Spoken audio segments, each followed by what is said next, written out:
मैं उत्तरादेशी पत्रकार धर्मो और भाई तामिश टेम मार के लाइव जुड़ गए हो। वीडियो ने ज़्यादा से ज़्यादा शेयर कर दियो, क्योंकि भाई एक पीड़ित परिवार न्याय की मांग के लिए छिछड़ाना गांव तक रोहतक पहुंचे और आईजी संदीप तक मिले। उन्होंने अपनी समस्या रखी है, क्या आश्वासन दिया है आईजी साहब ने पूछांगे और मामला क्या है पूरा उसने भी जानने का प्रयास करांगे। छिछड़ाना गाँव में 18 तारीख ने अजायब ब्रांड गाँव में एक दर्दनाक हादसा घटा, पूछांगे मामला क्या था पूरा। तो जो पीड़ित परिवार है उसके जो मेंबर हैं वो मार्गेला मौजूद हैं। क्या नाम है जी आपका? सोनिया नाम है जी मेरा। सोनिया। हाँ जी। तो सोनिया जी 18 तारीख ने जो ब्रांड गांव है उसमें कौन सा वो दर्दनाक हादसा घटा जिसकी वजह से पूरा छिछड़ाना गांव कैसे कहाँ लगभग जो गांव के जो मौजूद व्यक्ति वो पहुंचे हैं आईजी साहब के पास, के मामला के घटना घटी? 18 तारीख को सुबह 8:30 9:30 बजे के आसपास हमारे पास एक पड़ोसन का फ़ोन आता है, जहाँ पे जिस घर में मेरी सिस्टर की शादी हो रखी है उसी मतलब घर में लाग है वो औरत, उसका फ़ोन आया। तो उसने कही कि थारी बेटी 3 दिन तक मारन पीटन लाग रही है उसने। अच्छा। और है ना उस घर तक बाहर नहीं निकलने देते। अच्छा, 3 दिन लगातार पिटाई चली है? पिटाई चली है उसकी। आपकी सिस्टर थी वो? हाँ, मेरी छोटी सिस्टर थी वो। अच्छा, क्या नाम था उसका? उसका नाम आरती था। अच्छा। हाँ, उसकी आरती की शादी हमने 14 अगस्त 2019 में की थी। तो शादी के बाद से ही 2-3 महीने बाद से ही उसको परेशान करने लग गए थे, मारना पीटना शुरू कर दिया था। मेन उनका होता था कि पैसे लेके आ, दहेज की मांग करते थे। दहेज की मांग बहुत बार हमने पूरी भी करी है, टूम मांगी है तो टूम भी दी है, पीढ़ी में 5 लाख रुपये मांगे तो वह भी दिए हैं। लेकिन फिर भी लड़की को परेशान करना। मारपीट के दौरान एक बार शुरू में तो उसका बच्चा भी गिर गया था। फिर हम ना ले आए थे, फिर पंचायत करके ले आए, हाथ पांव जोड़ के छोरी ने ले गए, बोले आगे ऐसा कुछ नहीं होगा। फिर छोरी ने नुबेरा लग गया भाई उसके आदमी के जेठानी के नाजायज संबंध है। छोरी ने मारता बताई, अब मम्मी यह बात हो रही है, अरे बेबे यह बात है, बता मैं क्या करूँ। हम अपनी ने ले आए। उस टाइम पर लड़की दोबारा प्रेग्नेंट थी। पूरे 9-8-7 महीने लड़की हमारे घर पर रही है। डिलीवरी का टाइम आते ही पूरे पंचायत ने लेकर मैं फिर हमारे घर आन बैठे, और भी हमारे गाँव के घर परिवार के सारे मेंबर थे। बोले कि आगे इसी कोई भी नहीं बात होगी, हम ही ना अलग कर देंगे। यानी 2-3 बार पहले भी घटना या आपस में झगड़ा का काम चल 18 तारीख ने क्या घटना घटी, थोड़ा सा दर्शकों से सीधी बात बता दो ताकि आप मुद्दे की बात करें। अच्छा, कई बार एक बात और हुआ है भाई, झगड़ा के पीछे यानी कि जो हादसा हुआ है उसके पीछे मामले कुछ और भी हुए हैं। दहेज की बजाय परिवार में विचारों का आपसी तालमेल का ना होना या कुछ इस तरह की चीज़ भी निकल कर हुए हैं, वो भी जांच का विषय है। हाँ, तो 18 तारीख को हमें पता चला तो मेरी माँ तुरंत रोहतक पहुंची है। रोहतक लड़के का मामा रहता है और मेरा काका भी है जो लड़की को भेजने में बीच में था, जिसकी सलाहकारी से हमने लड़की को भेजा था। तो हमने उसके मामा को फोन करके बुलाया कि भाई ऐसे ऐसे बात सुनी है, हमारी लड़की ने पीटन लग रहे हैं और हमारी लड़की से बात नहीं हो रही है और उसके पास फोन भी नहीं है। तो उसके मामा ने कम से कम 2 बजे तक हमें यहीं रोहतक में ही रखा और उसके घर नहीं जाने दिया। बोला ऐसी कोई बात नहीं हो रही है। मैंने फोन करके पता कर लिया, उसकी नानी को फोन किया, लड़के की नानी को, लड़के की नानी ने भी यही जवाब दिया, इसी कोई बात नहीं हो रही है, सब कुछ ठीक है। तो मेरे काका ने बोला हमारी लड़की से बात कराओ आप। 2 बजे के आसपास लड़की से बात हुई है। तो लड़की ने बोला हाँ काका मारपीट हुई है, ओली जाली कोई बात ना काका, रहने दियो तुम, आगे बात ना मत बढ़ाओ। तो फिर हमने लड़के को बोला कि भाई तू इसको लेकर रोहतक आ जा। लड़के के मामा ने भी बोला कि तू इसको लेकर भाई रोहतक आ जा मेरे घर पे। लड़के का मामा रोहतक ही रहता है। तो उसने बोला ठीक है मैं लेके आता हूँ। तो करीबन 5 बज गए। तो हम लड़के के मामा के घर पहुंचे, मेरी माँ और मेरा काका और लड़के का मामा। लड़के का मामा थोड़ी देर में आया, ये दोनों बाइक पर ये पहले पहुंच गए थे। तो वहाँ पे वो पहले से पहुंचे हुए थे, लड़की का हस्बैंड, लड़की का जेठ और एक वो लड़के का मामा का लड़का जो 3-4 दिन से उनके घर पे मौजूद था। ये कब की बात है? ये 18 तारीख को करीबन 4-5 बजे की बात है। हाँ, तो वो पहले ही पहुंचे हुए हैं वहाँ पे। तो हमने बोला हमारी लड़की कहाँ है? तो बोले तुम्हारी लड़की तो मर गई। मतलब टूक सा पकड़ा दिया, सीधा हाथ में टूक सा नू पकड़ा दिया, मतलब को नू नहीं बताई यह बात। सीधी आकर हमने नू पूछी हमारी लड़की कित गई, तो सीधा यो जवाब दे दिया थारी लड़की तो मर गई। हाँ, और ऊपर तय उस लड़के की नानी के कब है अके इसकी माँ तो मत बताइयो, इसके घर का मत बताइयो। माँ भी मौजूद है? हाँ जी, मेरी माँ भी मौजूद है। तो इस यू जो मामला घटा इसके बारे में फिर आपने इसकी शिकायत की दर्ज कराई और इसके ऊपर फिर पुलिस प्रशासन का क्या रुख रहा? पुलिस प्रशासन का जी मैं उड़े वहाँ गए, पुलिस बुलाई मैम की, वो थाना है सो कुलवीर है, और हम उससे कहा, वो बोले ठीक है हम कर देंगे, आपको दिक्कत ना मानो। हमने PGI में ले आए, 3 दिन से बॉडी पड़ी रही, कोई सुनाई नहीं करी।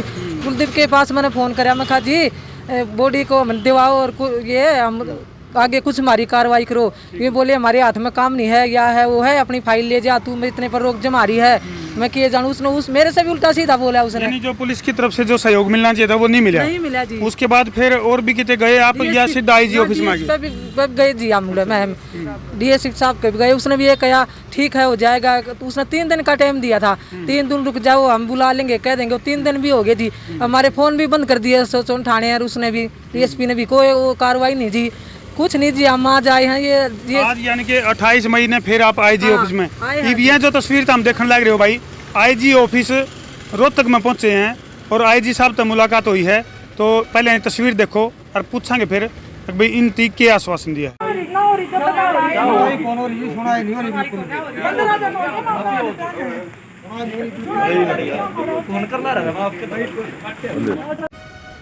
तो इवनिंग बताओ जी, आईजी साहब ने आपको क्या आश्वासन दिया है, न्याय की जो आपकी मांग थी? जी 2 दिन का टाइम दो, आप जैसे कहोगे वैसे कर देंगे। हमने न्याय चाहिए जी, नहीं तो मेरी भी वो रिपोर्ट मिल रही है, हमने सब मिली भली भगत है जी।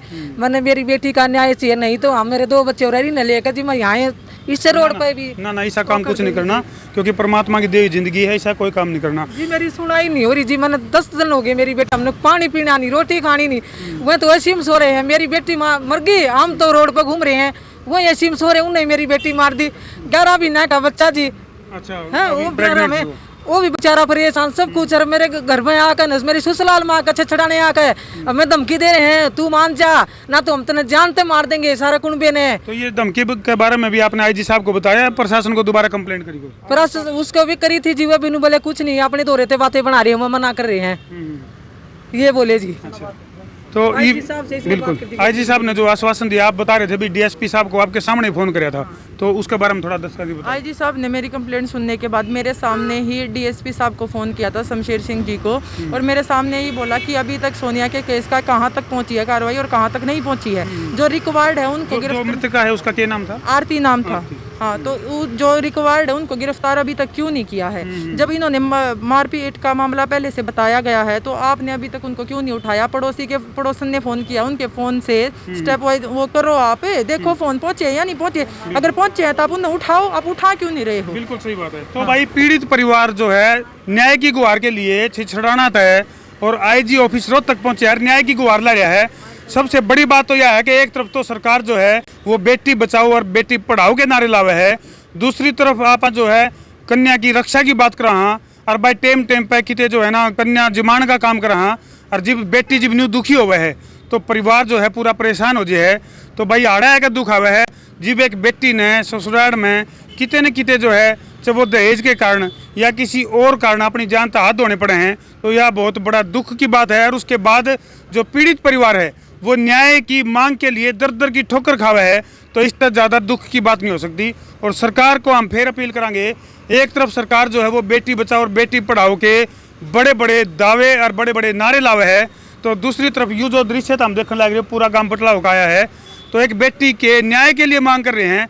उस पर आरती उस बिटिया आरती को न्याय मिल सके, इसके लिए वीडियो ने ज़्यादा से ज़्यादा जिला के शेयर कर दो, ताकि घटना का दूध और पानी का पानी होवे, बेरा पटे मामला के था और जो भी कसूरवार हैं उन्हें सजा हुआ है। तो इसलिए भाई वीडियो ने ज़्यादा से ज़्यादा शेयर कर दो। कुछ और कहना चाहोगे? बस यही कहूँ, हमने न्याय चाहिए, जो कसूरवार है वो बाहर नहीं रहने चाहिए, वो भीतर जाने चाहिए, ताकि कल नहीं जब किसी और गिला हुआ है तो वह डरे छोरी गिला करने से पहले। आरती की माँ जो है कुछ कहना चाहोगी? हाँ जी।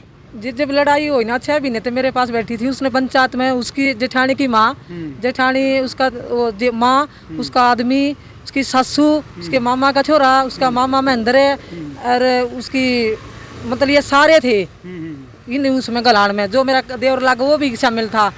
उसने ये कहा था कि हाथ जोड़ के खंदा दे, आगे कोई गलती नहीं करेंगे। और ये बात होने के सारे ये मार पिटाई है जी। जो जेठानी है उसकी माँ, उसके भाई दोनों, और उस या नानी बटेऊ की मामा का छोरा, ये सारे मेरा मारी है, मिलकर मारी है, और फिर वो मरी मारी है। चलो वो जांच का विषय है। दूसरी बात यह है कि कोई भी घटना घटे है उसके पीछे कई डाल के कारण हुए हैं, केवल दहेज ये कारण नहीं होता, वैचारिक मतभेद भी है, वो जांच का विषय है। हम प्रशासन तभी नहीं अपील करेंगे कि पूरा मामले की जांच करी जाए कि इसमें दहेज का मामला था या वैचारिक मतभेद था या परिवार में आपसी कोई अनबन का मामला था। तो वीडियो ने जी ला के शेयर कर दो भाई, कर दो शेयर। मैं हूँ तारा देसी पत्रकार धर्मू। खाने को चटकारेदार बनाना हो तो आज ही ले आइए CBH का पुदीना चटनी मसाला। नेचुरल पुदीने से बना ले चले आपको नेचर के अलग बेहतरीन पुदीने के जायके की ओर। अब खाना चटखारे से खाइए। CBH मसाले का पुदीना चटनी मसाला। CBH मसाले, स्वाद अनोखा, बात अनोखी।